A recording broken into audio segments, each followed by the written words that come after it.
Wow, check this guy out. Wow, wow, wow.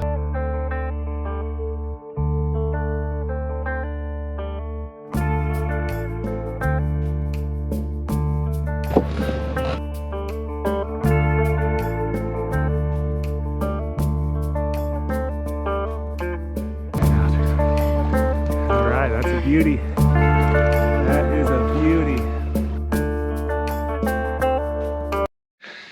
All right, so I want to do a walk around, however you want to call it, of our Xterra here. It's still in the process of being built, but I thought I'd get the info to anyone who wants. So it's a 2008 Nissan Xterra, and it is four-wheel drive. It's not the Pro 4X, so it does not have any lockers. And possibly in the future put some lockers on, but for now I think we're good. I think we need to do more suspension stuff first. So I'll just start on this side and kind of go around. So on this side here, well, I'll start at the bottom. We have 33-inch tires. They're the Milestar Patagonia, and they are on the Pro Comp 16-inch rims. I just wanted something cheap, nothing fancy. I did go negative 12 offset on that, so that way we can get the kind of the stance I was looking for. And the tires still tuck in underneath the fenders, so there's no issue with that. And then on top we have a rooftop tent. It's considered hard shell, but it's soft material, but it's hard shell, and it's super lightweight. It's 80 pounds, and we're somewhat happy with it. It'll do for what we need. For just quick trips like this, it's fine. Or in the summer it's going to be nice. But I'll do a complete just a review on that in another video. But yeah, just heads up, if you're 6 foot, I'm 6 foot. If you're a back sleeper, you're gonna hate it. I'm a side sleeper and stomach sleeper, so like 5%, 10% I sleep on my back, so it doesn't bother me too much. They could have made some improvements that would make it better. They say it's for 6'2", comfortable, but we'll leave that for another video. But yeah, so that's just this side here, and yeah, we'll go around to the front. All right, so the front here we have diode dynamic 12-inch light bar, amber, and it works good. For the size, it works really good. I'm really happy with the diode dynamics. Size-wise, I probably wish I would have went the next size up. And yeah, probably maybe in the future move this to the back and then put a bigger one in here. And then the ditch lights, they're also diode dynamics, and they work really good. Super happy with them. And then went with the I believe it's a Nistec, the bracket, and it works good. It like puts it way out to the side. It's really nice. Yeah, so that's basically. Oh yeah, so I did cut the bumper. So it's super easy to do, and I got this idea. It's weather stripping. I got it from a friend of mine, and he had a good idea to do that. So yeah, that's it for the front. Possibly future, possibly a winch. But yeah, that's all we have right now. I might as well go over the underneath part right now too. So we have full skids, the radiator, the engine, transmission, transfer case, and fuel tank. So it's pretty much the whole bottom. There's nothing else other than the pumpkin, which I might get that in the future. But yeah, we're not doing anything crazy anyway. But yeah, so that's it for here.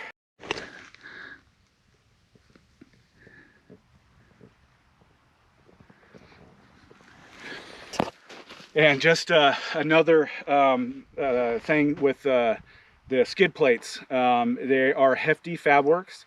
Um, I've heard that they're really good. I had some issues with it. Some of the holes did not line up. I had to make new holes, and they had these spacers that were completely unnecessary and were supposed to not come with them. But so I cut those off and got everything to fit. But the biggest problem was the fuel tank skid.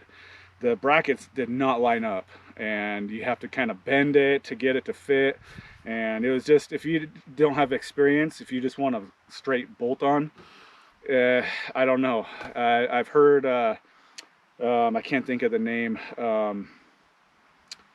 Asphere or Aspfire. I don't know how you say it, but I've heard theirs are really good, but didn't make them for second gen, which is ours. So all right, so I'll go over this side here. So first I'll start off with the suspension. So we have stock suspension right now. We have a 2.5 inch spacer in the front, and a 2.5 inch lift shackle in the back. So I just wanted to get a sense of what I wanted as far as height goes, and it's worked great. There's definitely some major squatting in the back. So the upgrades that we want to do is heavy duty leaf springs in the back, and then I'm thinking I'm gonna go with the long travel, the Nistec long travel one, for the shocks and front shocks and everything. And I think that'll get it to dialed in perfect. I'm thinking probably the 750 pound leaf springs. I think that'll do for all the weight we have. We have a lot of weight, and we'll go over that in the back. But yeah, so the awning, we just put this on. It's the Overland Vehicle System 270 awning, and this is my first time using it, and so far I love it. A lot of people can't do the 270 just because of the hatch. You can see the hatch there, it just barely fits. But with the xterras, the mounting stuff is high, so it fits. But you definitely want to consider that if you want to get the 270. A lot of people, they have to get rid of them or return them because they don't realize that they can't open their hatch if it's lower. Like this wouldn't work on our Subaru, so it works perfect. And yeah, so I'll go over the back after, but also next to it we do have a fly rod case. You probably saw that in the front. I'll actually take you over there right now, just because it's a good time to go over that, since you can't see it from the back now. But yeah, that's a fly rod case, and it's a Riversmith. It's just the two banger, they call it, for two rods. Yeah, we love that. It's always ready to go. It's awesome. And I have my rod in one, and then Nancy, my wife, has her rod in the other. And I do have other rods that put together, but those are the main rods we use. Oh, I was gonna go over that. I have some more lights up top there. Those are old lights that we didn't really like so much, but I figured might as well use them. I have them, and those are rigid. They were originally the ditch lights that we had on our Subaru, but figure put them up there, and it might help a little bit. But yeah, not too happy with rigid. The diode dynamics is a lot better in my opinion, but what do I know? So yeah, we'll go to the back now. All right, so the back, I built this system. The decks there, I got it all for free. I just went to construction jobs and picked up some of their scrap stuff with permission. So yeah, I built that. I know it's heavy, but I think I'll just leave it, just because I'll end up putting the heavy duty leaf springs in. I was just going to do this temporarily to see what I like, but I like it. It works perfect. Yeah, so we got a set set power 45-liter fridge, and that works really good. We're really happy with that. It's perfect size for this kind of camping. And yeah, so that's it for there. This drawer slides out, and I'll show you that more to you. But yeah, it comes all the way out, and then has this platform you could sleep on if you need to. Just one side. I just did one. I think it's 70% or yeah, 70% seat delete. And so yeah, I can sleep inside there if the weather gets real bad. But yeah, that's pretty much it. We got a steel bumper, and the bumper part itself is fine, no issues, easy bolt on, everything fit perfect. And that's a P&P engineering, they did it. Now on the other hand, we have the tire swing, and not happy at all with it. It's, in my opinion, it's basically junk. It only cost like $400 and something for it, and I was like, you know, it should be fine, but when you actually get it, it's like, So should have just saved, although I needed to get the full-size tire on. So it'll work for now, but should have just saved and went with the dirt comp, the trail swing, like we have on our Subaru. That thing is amazing. If you're ever in the market for a tire carrier, that's the one to go with. Hands down, in my opinion, is the best. And I'll just save up, and then I'll just scrap that this P&P one. And then the dirt comp one will come out of here, and yeah, it'll be a lot better. So the problems that we have, so I paid an extra $65 for a fuel, the Rotopack mount. Well, you can't fit a Rotopack in there. I don't know what they were thinking in their engineering, but you literally cannot fit the Rotopack in here to mount this in. It's here, let me bring it closer. Yeah, so basically, so the Rotopack itself is like this wide, and then you have the little knob thing to tighten it. Well, your tire's in the way. How are you supposed to get it on? And even if you could, if this tire mount was lower, then it would be in the center, but then you'll never be able to get your fuel pack off. You'll have to use the siphon to get it to go. So complete, in my opinion, just poor engineering, in my opinion. And then this thing here, so when you go to close this, okay, look at how far off that is. That is way too far off. And that's just, in my opinion, bad engineering. So, but it'll work for now. So the other stuff I have, I've got just these, I don't even know what name they are, but just for the shovel, and then I just have the axe there in case I need to chop some wood at camp. And yeah, that's, and then I just, it was the snow camping earlier, so I just strapped these on for now. I'll figure out a better way to mount that, and then just a standard trasharoo.